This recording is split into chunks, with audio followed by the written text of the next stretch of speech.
બધા મજામાં? શ્રી સ્વામિનારાયણ ગુરુકુળ રાજકોટ સંસ્થાન દ્વારા આયોજિત SGIS ઓનલાઈન ગુરુકુલમાં હું જતીન ડાબી ફરી એકવાર આપ બધાનું હાર્દિક સ્વાગત કરું છું. મિત્રો, આજે આપણે ખૂબ અગત્યની ચર્ચા કરવાની છે. ચેપ્ટરનો એક અગત્યનો ટોપિક છે જેનું નામ છે સાપેક્ષ વેગ.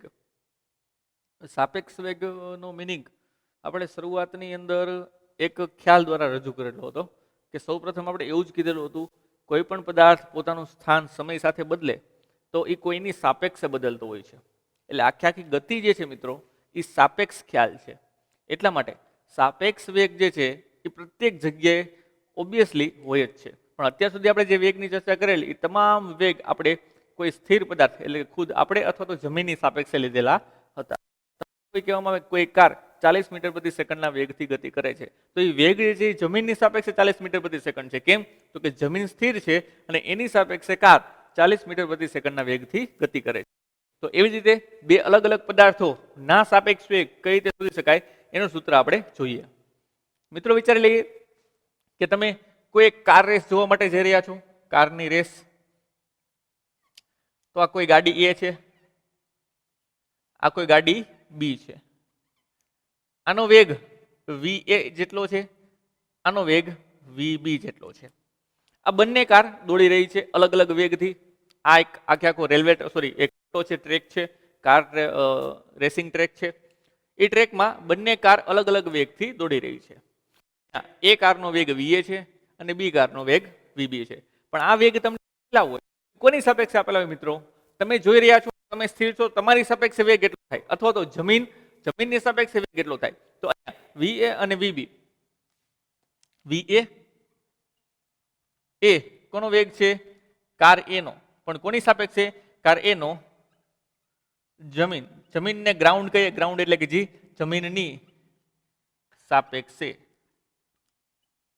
વેગ. અને VB એ કોનો વેગ છે? કાર B નો. કોની સાપેક્ષે? જમીન એટલે કે ગ્રાઉન્ડની સાપેક્ષે વેગ. પણ આપણે પાછળ G લખતા નથી. તમને એમ કે A અને B નો સાપેક્ષ વેગ એટલે શું એનું સૂત્ર મેળવો, અથવા તો B અને A નો સાપેક્ષ વેગ શું એનું સૂત્ર મેળવો. તો એ ધ્યાન રાખીશું, A ની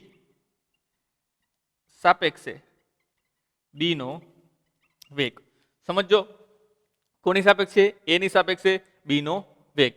તો એને દર્શાવાય છે મિત્રો, જેનો વેગ હોય એને આગળ લખો, જેની સાપેક્ષે હોય એને પાછળ લખો.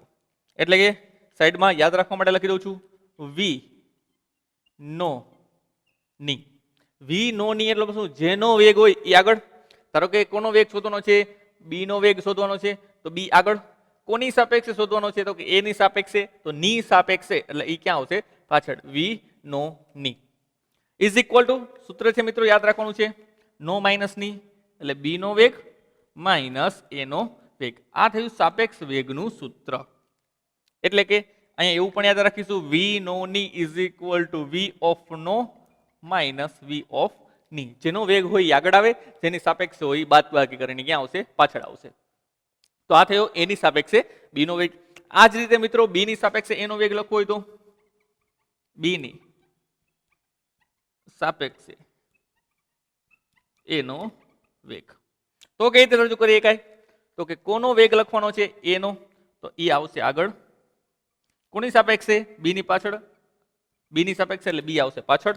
તો ઇઝ ઇક્વલ ટુ બનશે VA માઇનસ VB. આ આખું છે એ સાપેક્ષ વેગ છે. અને VA અને VB છે એ પ્રત્યેક કારના નિરપેક્ષ વેગના મૂલ્યો છે. પ્રત્યેક કારના નિરપેક્ષ વેગના મૂલ્ય છે. અથવા તો એવું પણ કહી શકો, આ જે વેગ જે છે એ કોની સાપેક્ષે આપેલા છે? જમીનની સાપેક્ષે આપેલા છે. અને આ રીતે પણ રજૂ કરી શકાય. જો VA અને VB જમીનની સાપેક્ષ હોય મિત્રો, તો આ જ વેગને આવી રીતે લખીએ કો. A નો વેગ કોની સાપેક્ષે? જમીન એટલે કે ગ્રાઉન્ડની સાપેક્ષે. VAG ઇઝ ઇક્વલ ટુ થશે VA માઇનસ VG. પણ જમીન છે સ્થિર છે એટલે જમીનનો વેગ કેવો થશે? શૂન્ય. એટલે આ પદ શૂન્ય થશે તો માત્ર શું વધશે? VA. એટલા માટે આપણે ખાલી શેના વડે ડિનોટ કરી છીએ? VA વડે ડિનોટ કરી છીએ. એવી જ રીતે B ને લખવા માટે V ઓફ BG એટલે કે જમીનની સાપેક્ષે B નો વેગ VB minus VG is equal two VB. કેમ? તો કે જમીન છે કેવી છે? સ્થિર છે. એટલા માટે આપણે વી ઓફ બીજી ઇઝ ઇક્વલ ટુ થશે વીબી, એટલે કે જમીનની સાપેક્ષે બી નો વેગ એ ખાલી બી ના વેગ જેટલો જ થશે. તો મિત્રો આ છે સાપેક્ષ વેગના સૂત્ર. આના ઉપરથી આપણને એક ખ્યાલ આવે કે વી ઓફ બી એ અને વી ઓફ એ બી આ સમીકરણ નંબર 1 કહી દઉં અને સમીકરણ નંબર 2 કહી દઉં.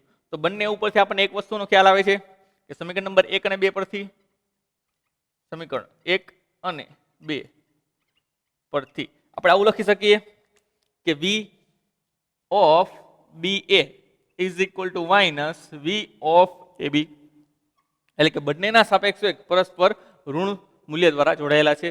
બેના મૂલ્ય સરખા હોય પણ કોઈ એકની આગળ શું આવશે? ઋણ નિશાની આવશે. કેમ? તો કે વીબી માઇનસ વીએ છે, જ્યારે આ શું છે? વીએ માઇનસ વીબી છે. એટલે કે કોઈ પણ એકનો સાપેક્ષ વેગ બીજાની સાપેક્ષે એ બીજાનો પહેલાની સાપેક્ષે વેગ એ માઇનસ જેટલો થશે.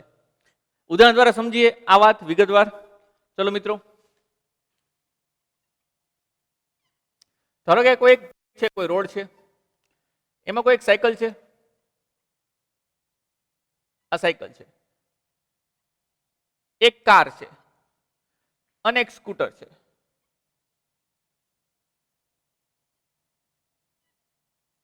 આ છે સ્કૂટર એસ, આ છે બાઇસિકલ અને આ છે કાર એટલે કે સી. બાઇસિકલ આ બાજુ 5 મીટર પ્રતિ સેકન્ડના વેગથી દોડી રહ્યું છે.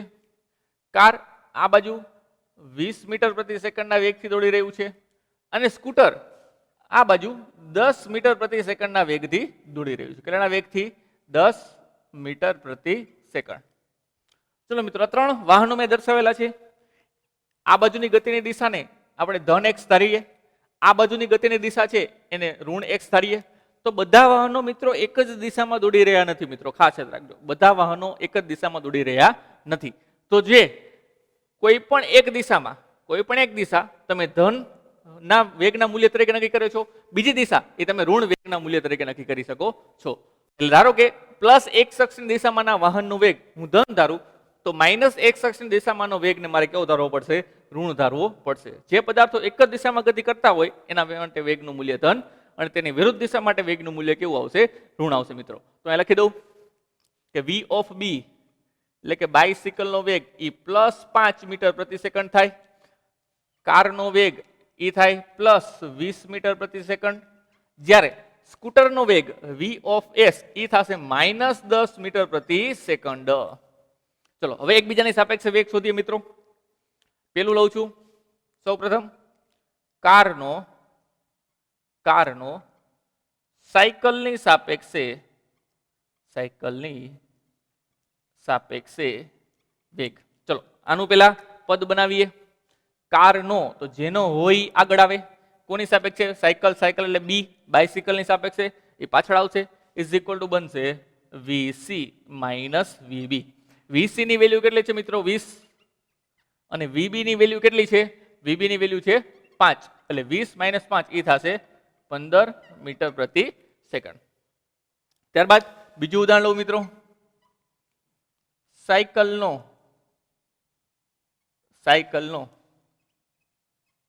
સ્કૂટરની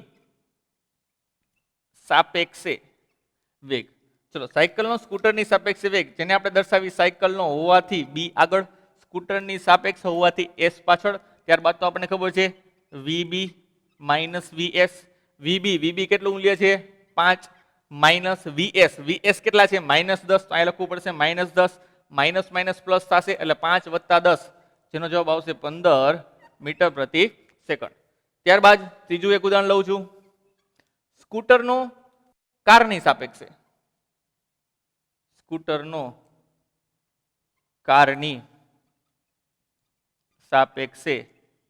વેગ. ચલો તેને આપણે દર્શાવીશું સ્કૂટરનો હોવાથી એસ આગળ, કારની સાપેક્ષ હોવાથી સી પાછળ. Is equal two VS minus VC. VS મિત્રો છે -10 માઇનસ વીસી છે 20, એટલે તેનું મૂલ્ય આવશે -30 મીટર પ્રતિ સેકન્ડ. હવે આ જે મૂલ્ય મળ્યા આ મૂલ્યને આપણે સમજીએ પ્રેક્ટિકલી શું કહેવા માંગે છે. મિત્રો સૌપ્રથમ કારનો સાયકલની સાપેક્ષે વેગ મેળવો 15. એનો મતલબ શું થયો? કારની સ્પીડ 5 છે, સાયકલની સ્પીડ 5 છે, કારની સ્પીડ કેટલી છે? 20. તો કાર જે છે એ સાયકલની સાપેક્ષે 15 મીટર પ્રતિ સેકન્ડના વધારે વેગથી દોડી રહી છે. કાર જે છે એ સાયકલની સાપેક્ષે 15 મીટર પ્રતિ સેકન્ડના વધારે વેગથી એ જ દિશામાં દોડી રહી છે. ત્યારબાદ બીજું ઉદાહરણ સમજીએ. સાયકલનો સ્કૂટરની સાપેક્ષે વેગ, સાયકલનો સ્કૂટરની સાપેક્ષે વેગ કેટલો મળ્યો? 15 મીટર પ્રતિ સેકન્ડ. હવે આપણને ખબર છે સ્કૂટર આ બાજુ જાય છે અને સાયકલ આ બાજુ જાય છે, તો બંનેના વેગનો સરવાળો થયો ને, આ તો 10 + 5 એટલે શું થયું? 15. એનો શું થયો? સાયકલ આ બાજુ જાય છે, સ્કૂટર આ બાજુ જાય છે, તો એનો મતલબ એવો થયો કે બંનેનો સાપેક્ષ વેગ 15 મીટર પ્રતિ સેકન્ડ મળેલો છે. એટલે કે સાયકલ સ્કૂટર કરતા પ્લસ મૂલ્ય મેળવ્યું હોવાથી આ દિશામાં 15 મીટર પ્રતિ સેકન્ડના વેગથી ગતિ કરે છે. સાયકલ સ્કૂટરની સાપેક્ષે આ બાજુ 15 મીટર પ્રતિ સેકન્ડના વેગથી ગતિ કરે છે. જ્યારે સ્કૂટરનો કારની સાપેક્ષ શોધીએ, સ્કૂટર નો હોવાથી ઓબ્વિયસલી વસ્તુ માઇનસ જ આવશે જવાબ. સ્કૂટરનો વેગ આપણે માઇનસ લીધેલો છે એટલા માટે, તો એનો વેગનું મૂલ્ય એવું -30. એનો મતલબ શું થયો? સ્કૂટર આ બાજુ ગતિ કરે છે, કાર આ બાજુ ગતિ કરે છે, પણ આપણે કોનો વેગ જોઈએ છીએ? આપણે જોઈએ છે સ્કૂટરનો વેગ. કોની સાપેક્ષે? કારની સાપેક્ષે. આ બાજુ 20, આ બાજુ 10, તો સાપેક્ષ વેગનું મૂલ્ય આવ્યું -30. માઇનસ એટલા માટે આવેલું છે કે સ્કૂટર ઋણ x અક્ષની દિશામાં શું કરે છે? ગતિ કરે છે. એટલા માટે સ્કૂટરનો કારની સાપેક્ષનો વેગ કેવો આવેલો છે? માઇનસ આવેલો છે. મિત્રો આની અંદર જો તમે આનું ઊંધું શોધો એટલે v ઓફ BC શોધો તો જવાબ પ્લસની જગ્યાએ માઇનસ આવશે, -15 મીટર પ્રતિ સેકન્ડ. એવી જ રીતે અહીંયા v ઓફ SB શોધો તો અહીંયા જવાબ આવશે અગેન -15 મીટર પ્રતિ સેકન્ડ. પરંતુ જો અહીંયા v ઓફ CS શોધવામાં આવે તો અહીંયા જવાબ આવશે 30 મીટર પ્રતિ સેકન્ડ. એટલે કે જે ધન છે એ ઋણ થઈ ગયા છે. તો ધન છે ઋણ થવાનું કારણ શું છે? તો કે સાપેક્ષ વેગનું મૂલ્ય આપણે અહીંયા જોઈ ગયા. v ઓફ AB કરો અને v ઓફ BA કરો, બંનેને સરખા હોય તો કોઈ પણ એકની આગળ શું લગાડવું પડે? માઇનસ લગાડવું પડે. એટલે કે જ્યારે તમે આનું ઉલટું કરશો મિત્રો ત્યારે શું આવશે? માઇનસ. ક્લિયર? ઉદાહરણ દ્વારા સમજીએ કે સ્કૂટર જે છે, સ્કૂટર એ કારની સાપેક્ષે 30 મીટર પ્રતિ સેકન્ડના વેગથી આ બાજુ દોડી રહ્યું છે, તો કાર જે છે એટલા જ વેગથી સ્કૂટરની સાપેક્ષે આ બાજુ દોડી રહી છે. એટલા માટે એનું મૂલ્ય પ્લસ અને સ્કૂટર માટે કેવું આવેલું છે? માઇનસ આવેલું છે. વધારે ઉદાહરણો આપણે એક્ઝામ્પલ ગણીશું, તેની સાથે જોઈશું. તો હવે વાત કરી છે સાપેક્ષ વેગના દાખલાની. તો મિત્રો સૌપ્રથમ ચર્ચા કરીએ આપણે ઉદાહરણ નંબર 3.9. એક સરસ મજાનો દાખલો છે. રકમ જોઈએ મિત્રો. સૌપ્રથમ બે સમાંતર રેલવે ટ્રેક ઉત્તર દક્ષિણ દિશામાં છે. ટ્રેન એ ઉત્તર તરફ 54 કિલોમીટર પ્રતિ અવરની ઝડપે ગતિ કરી. આ વેગ આપેલો છે. કોનો આપેલો છે? એનો. તો વિચારી લે મિત્રો, આ છે ઉત્તર, આ છે દક્ષિણ. ટ્રેન એ, આ છે ટ્રેન એ ઉત્તર તરફ કેટલાના વેગથી ગતિ કરે છે મિત્રો? ધારો કે એનો વેગ આપેલો છે VA અને VA નું મૂલ્ય છે 54 કિલોમીટર પ્રતિ અવર. આ લખી દઈશું VA = 54 કિલોમીટર પ્રતિ અવર. અને ટ્રેન B દક્ષિણ દિશામાં 90 કિલોમીટર પ્રતિ અવરની ઝડપે ગતિ કરે છે. આ છે ટ્રેન B.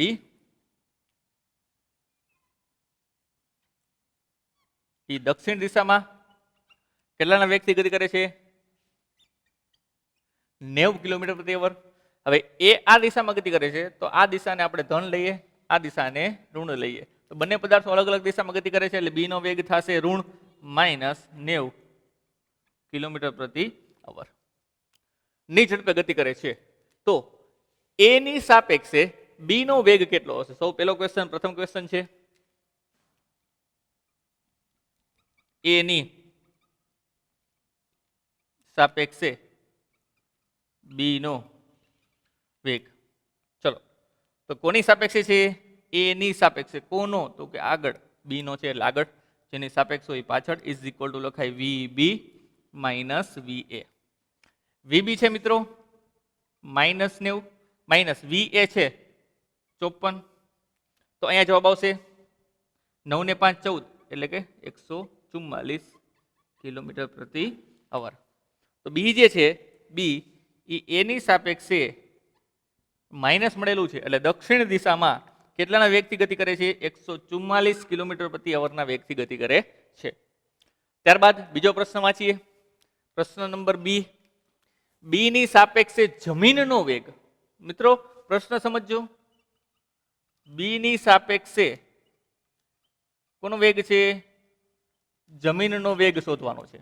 જમીન એટલે કે એને લખીશું આપણે ગ્રાઉન્ડ, ગ્રાઉન્ડ એટલે કે જી. તો અહીં લખીએ આપણે બી ની સાપેક્ષે જમીનનો, જમીનનો એટલે જી આગળ, બી પાછળ, ઇઝ ઇક્વલ ટુ થશે વીજી માઇનસ વીબી. વીજી જમીન તો કેવી છે મિત્રો? શૂન્ય છે. ખબર ન હોય તો આ જમીન છે, આ જમીનનો વેગ જે છે કેવો હશે? શૂન્ય. એટલે વીજી ઇઝ ઇક્વલ ટુ આપણે શૂન્ય ધારવાનું છે, એટલે જમીનનો વેગ થશે શૂન્ય માઇનસ વીબી નો વેગ, વીબી નો વેગ છે માઇનસ 90, એટલે જવાબ આવશે તમને 90 કિલોમીટર પ્રતિ અવર. કોના બરાબર? વીજીબી બરાબર મિત્રો. તો આ થયો જમીનનો બી ની સાપેક્ષે વેગ. ત્યારબાદનો પ્રશ્ન સી વાંચીએ, ઇન્ટરેસ્ટિંગ છે આપણા માટે. ટ્રેન એ ની છત પર તેની ગતિની વિરુદ્ધ દિશામાં દોડતા વાંદરાનો વેગ, એટલે કે ટ્રેન એ ની છત ઉપર કોઈ એક વાંદરો છે. વિચારી લે મિત્રો, આ છે વાંદરો, આ છે વાંદરો. આ વાંદરો આ બાજુ ગતિ કરે છે. ટ્રેન એ ની ગતિની વિરુદ્ધ દિશામાં ગતિ કરે છે. કેટલાના વેગથી? તો કે એ ની સાપેક્ષે 18 કિલોમીટર પ્રતિ અવરની ઝડપથી. એટલે કે વાંદરાનો વેગ આપેલો છે, પણ કોની સાપેક્ષે આપેલો છે? એ ની સાપેક્ષે. તો અહીં લખીએ વાંદરાનો વેગ, વાંદરો એટલે મંકી, મંકી ફોર એમ, એનો એ ની સાપેક્ષે વેગ એટલે એ પાછળ આવશે. કેટલો આપેલો છે મિત્રો? 18 કિલોમીટર પ્રતિ અવર. પણ તેની ગતિ આ દિશામાં હોવાથી એ વેગનું મૂલ્ય કેવું આવશે? માઇનસ આવશે, માઇનસ 18 કિલોમીટર પ્રતિ અવર. તો શોધવાનું શું છે? તો જમીન પર ઊભી રહેલી વ્યક્તિની સાપેક્ષે વાંદરાનો વેગ શોધો. તો જમીનની સાપેક્ષે આપણે વાંદરાનો વેગ શોધવાનો છે. કોની સાપેક્ષે? જમીનની સાપેક્ષે વાંદરાનો વેગ. તો મિત્રો આપણે અહીંયા જાણીએ છીએ આ શું છે? VMA. VMA નો મતલબ શું થાય મિત્રો? એની સાપેક્ષે, એની સાપેક્ષે વાંદરા એટલે કે મંકી નો વેગ, જે થશે VMA is equal two VM minus VA. જ્યાં અહીં લખી દઈએ, જ્યાં VM શું છે મિત્રો? VM ખાલી મંકીનો વેગ, ખાલી મંકીનો વેગ પણ કોની સાપેક્ષે ખરેખર હોય છે? જમીનની સાપેક્ષે. તો લખીશું જમીનની સાપેક્ષે વાંદરાનો વેગ, જે આપણે શોધવાનો છે. તો આમાંથી VM ને કરતા બનાવો માટે VM બરાબર આ બાજુ જશે એટલે પ્લસ થઈ જશે, VMA minus minus plus VA. VMA તમને આપેલો છે 18, પણ કેવો લેવાનો છે? માઇનસ વત્તા VMA, સોરી VA તમને આપેલો છે 54. કેટલો આપેલો છે મિત્રો? 54. તો અહીંયા તમારે 54 માંથી 18 બાદ કરો એટલે શું આવશે? ફાઇનલ જવાબ આવશે.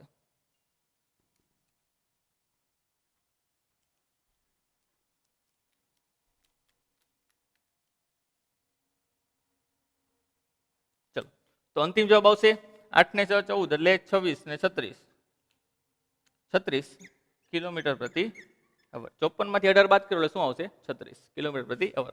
તો વાંદરાનો વેગ થયો જમીન પર ઊભી રહેલી વ્યક્તિની સાપેક્ષે. અહીં વાંદરાનો વેગ પ્લસ મળેલો છે મિત્રો, એનો મતલબ એવો થયો કે વાંદરો જમીન પર ઊભી રહેલી વ્યક્તિને કઈ દિશામાં પરિણામી ગતિ કરતો દેખાશે?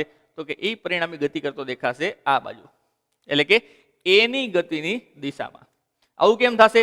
તો મિત્રો એની ગતિની દિશા કેટલાના વેગથી છે? 54 મીટર પ્રતિ સેકન્ડના વેગથી છે. એની સાપેક્ષે વાંદરો 18 કિલોમીટર પ્રતિના વેગથી આ બાજુ દેખાશે, પણ પરિણામે કંઈક આવું થશે. એટલે કે જમીન પર ઊભી રહેલી વ્યક્તિ એને વાંદરાનો વેગ તો આ બાજુ જતો જ દેખાશે. તો આ થયો મિત્રો સ્વાધ્યાયનો ઉદાહરણ નંબર 3.9. હવે આવતા લેક્ચરની અંદર નેક્સ્ટ લેક્ચરમાં આપણે ચર્ચા કરીશું સાપેક્ષ વેગને લગતા સ્વાધ્યાયના દાખલાઓની ચર્ચા.